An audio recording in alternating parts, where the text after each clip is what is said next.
Assalamualaikum warahmatullahi wabarakatuh. Saya Khadijah Makarim. Topik kita kali ini adalah 10 kiat sukses dalam public speaking.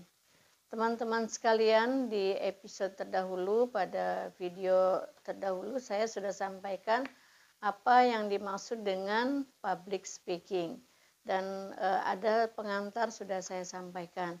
Nah, hari ini dalam video ini saya akan sampaikan kepada teman-teman kiatnya di dalam menyelenggarakan public speaking. Jadi konteksnya apa saja boleh sesuai dengan situasi yang diterima, misalnya apakah sebagai MC, sebagai moderator atau apapun misalnya, atau sebagai pemimpin rapat.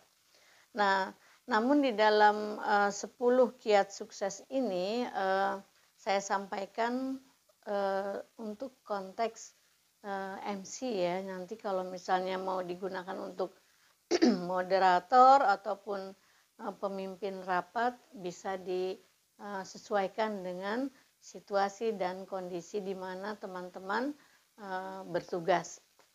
Nah, di dalam konteks sebagai MC, nah, apapun lah MC dalam acara apapun misalnya, tapi dalam tentu dalam situasi formal ini ada yang pertama adalah kuasai topik yang menjadi pembicaraan pada saat itu. Jadi kalau teman-teman diminta bantuan untuk menjadi MC di suatu acara, tanyakan kepada panitia. Acara itu intinya adalah akan membicarakan apa. Jadi itu, lalu kalau sudah tahu maka carilah segala sesuatu yang berkaitan dengan topik itu. Pelajari dengan baik untuk mengisi pikiran kita, kepala kita istilahnya ya, supaya pada saat di dalam menjalankan tugas sebagai MC, teman-teman itu sudah punya referensi yang banyak dan luas tentang topik yang akan dibicarakan pada acara itu. Misalnya MC pada sebuah acara seminar nasional pendidikan misalnya. Nah, katakanlah misalnya pendidikan inklusi. Nah, ini tidak mudah. Jadi teman-teman harus banyak membaca tentang pendidikan inklusi, kemudian bertanya kepada beberapa yang tahu ya tentang pendidikan inklusi dan sebagainya sebagai referensi untuk menjalankan tugas sebagai MC. Itu yang ke-1.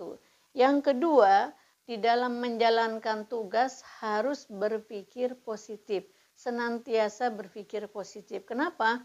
Karena bisa jadi pada saat menjalankan tugas ada hal-hal atau ada sesuatu yang tidak kita harapkan sebagai MC yang akan bertugas pada saat itu.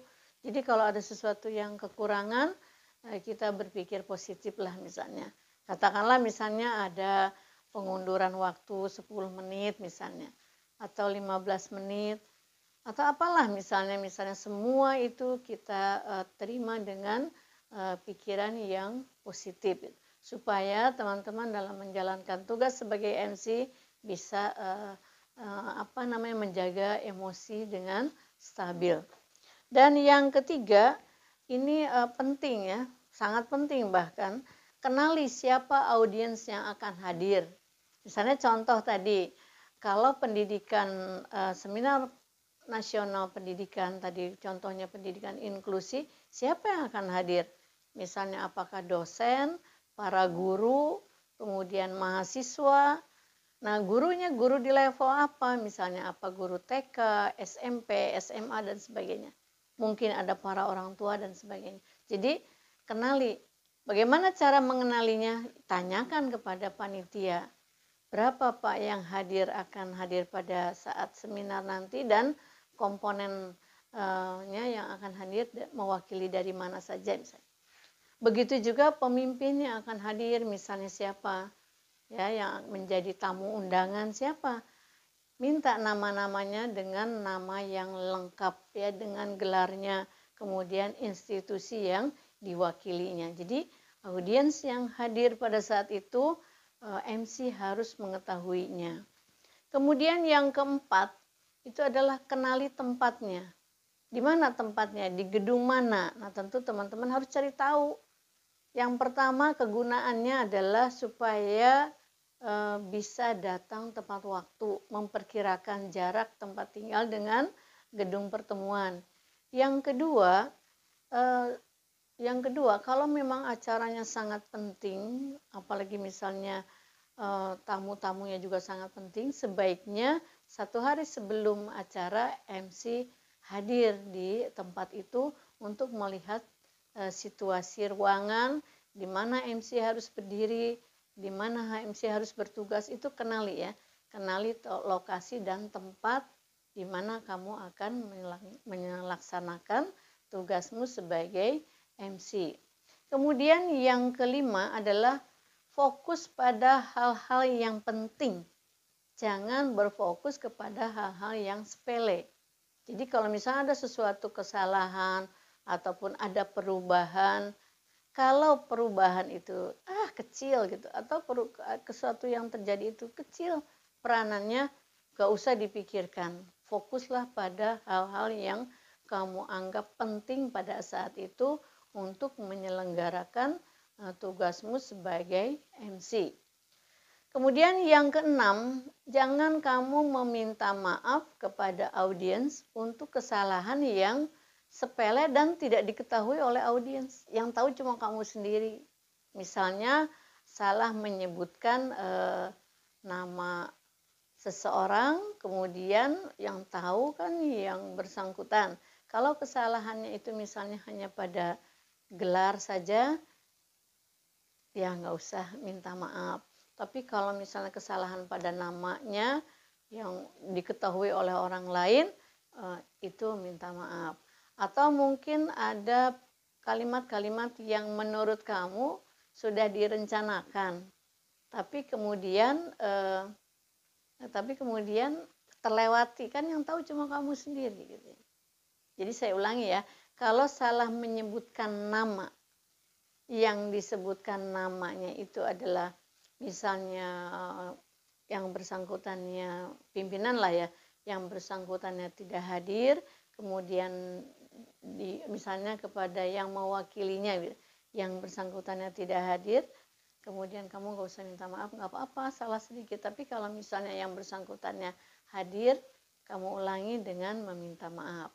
Tapi kalau ada sesuatu yang kamu langkahi sendiri, kalimat-kalimat yang akan diucapkan, dan yang tahu hanya MC sendiri, gak usah minta maaf ya. Jadi itu. Yang kemudian yang ketujuh, sampaikan bahasa atau materi yang disampaikan pada saat bertugas itu dengan ekspresi yang sesuai, ekspresi yang bagus, dengan body language yang bagus gitu ya. Itu yang nomor 7. Jadi jangan datar aja gitu. Jadi harus menggunakan body language ekspresif. Kalau memang gembira, sampaikan dengan gembira misalnya gitu ya. Jadi misalnya mengajak hadirin untuk bertepuk tangan atau apa sajalah situasinya, tergantung kepada konteks yang berlangsung pada saat itu ya.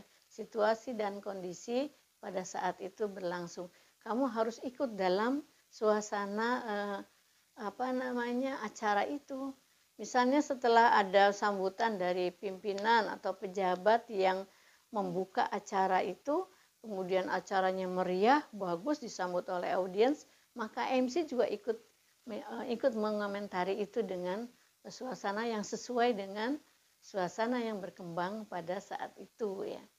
Kemudian yang ke-8, kaitan dengan yang nomor 7 tadi, intonasinya juga harus tepat gitu. Di mana harus berhenti ya, jedanya. Jadi makanya MC itu biasanya apa yang akan diucapkan itu sudah dipersiapkan dengan pemenggalan kata itu harus tepat gitu. Jadi jangan sampai penggalan katanya itu tidak tepat.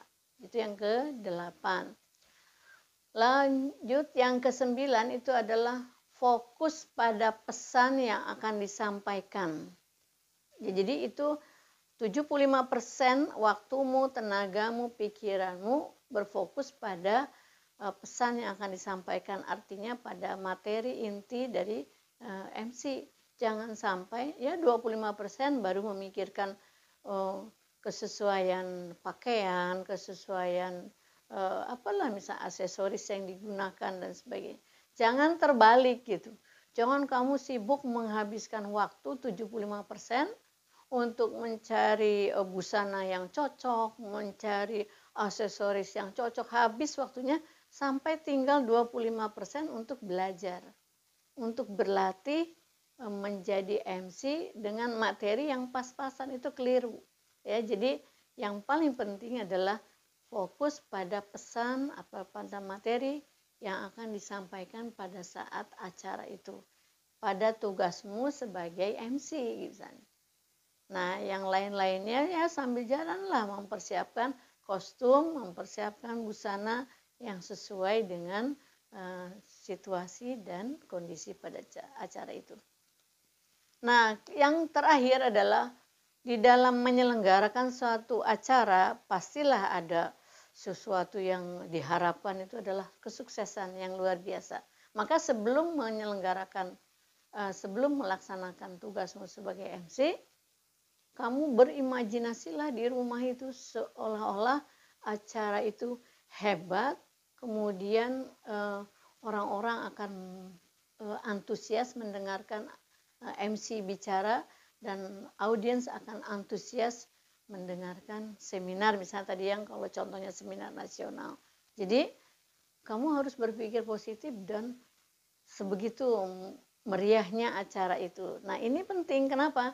Supaya ada energi positif kepada MC bahwa ini loh tugasnya berat dan harus membuat acara ini sukses. Berarti saya harus menghidupkan suasana seminar ini. Ya, tentu sesuai dengan harapan panitia penyelenggara gitu. Jangan sampai MC itu, maaf ya, misalnya kok kayak kurang tenaga gitu. Ngomongnya bicaranya pelan, intonasinya gak jelas, kemudian kayak kurang, maaf ya, mungkin kayak kurang gizi, kurang tidur, lelah. Jangan seperti itu. Jadi kamu harus betul-betul semangat gitu. Jadi ketika mengantarkan acara satu demi satu rangkaian acara, itu akan memberikan energi positif kepada orang yang hadir di ruangan itu. Nah, kamu juga harus melihat situasi. Kalau memang suasananya kok mulai turun nih perhatian, maka harus kamu cari cara dengan trik-trik tertentu, mungkin suaranya lebih dikeraskan, mungkin ada joke-joke yang relevan dengan acara itu sehingga suasana hidup kembali. Itu tugas MC. Jadi jangan lupa, tugas MC bukan semata-mata mengantarkan acara satu demi satu saja, tetapi bertanggung jawab mengantarkan acara itu dengan sukses, ya, lancar, sukses, meriah sesuai harapan panitia gitu ya. Baik teman-teman sekalian, jadi itulah 10 kiat sukses dalam public speaking yang saya contohkan. Salah satunya adalah kalau teman-teman akan menjadi MC. Nah, seberapa persiapannya, seberapa serius persiapannya akan ditentukan dengan level acaranya. Jadi yang paling penting, acaranya apapun, di level apapun, tugas itu harus dilaksanakan dengan sempurna dan bertanggung jawab. Ya, jadi jangan pernah sekali-kali menyepelekan, ini mah yang hadirnya cuma sedikit ini mah yang hadirnya cuma anak-anak, santai aja lah. Gak bisa seperti itu. Ketika teman-teman dimintai tanggung jawab atau diberi kesempatan untuk menjadi MC, terimalah dengan penuh tanggung jawab dan belajarlah serta berlatih supaya tugasmu dapat berjalan dengan sukses. Demikian teman-teman sekalian yang berminat untuk belajar public speaking, mudah-mudahan konten ini bermanfaat. Jangan lupa share kepada teman-teman lain yang membutuhkan supaya lebih banyak yang mengambil manfaat. Mohon maaf bila ada kekurangan. Assalamualaikum warahmatullahi wabarakatuh.